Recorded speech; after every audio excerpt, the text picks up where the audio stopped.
rich kids with famous parents who go on to be famous themselves, like Miley Cyrus and so on and so forth.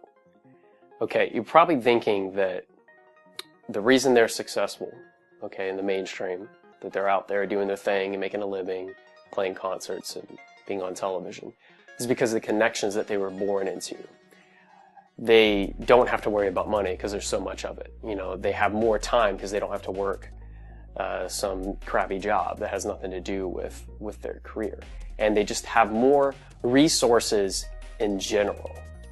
Now, a lot of that very much is true, I'm sure. I'm not going to deny that. But I'm going to go out on a limb and say that there's also something else that comes into play for the ones that are very, very successful and go on to have long-standing careers, is that they have something else. And that something else is self-belief. Okay?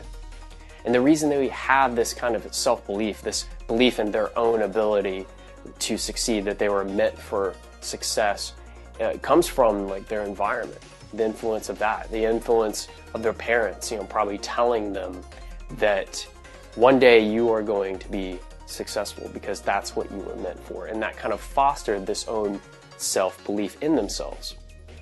And I think you can't discount the power of self-belief in bringing success in your own music career, whether you have the same connections or whether you have to worry about money or whether you have limited time or resources. Because the fact is that even independent artists, you know, we have resources and time that we're not tapping into effectively.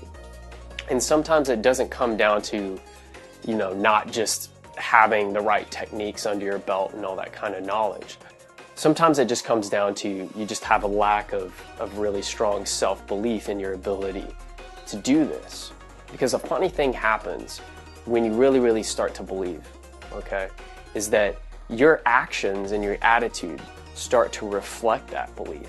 And so you start to actually take action in a direction that's going to get what you want out of life, that's going to get you what you want out of your music career. So I just want you to think about that. You know, don't underestimate the ability of your own self-belief to overcome the lack of things that you have in other areas, like connections and money and resources and whatever.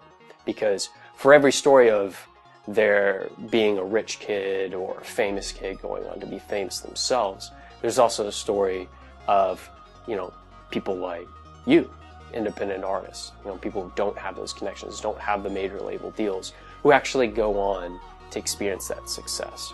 And I can say one of the things that they all have in common, all right, is not the connections. It's not the money that they had before they hit their fame. And it's not the fact that they had more time, more resources necessarily. What was really all in common between them was a strong self-belief that they could do it. All right, so I hope that helped you out. Now, if you have any questions or you want to see something on the next Seeds of Music vlog time, just post comment up below and it may get featured in the next video. See ya.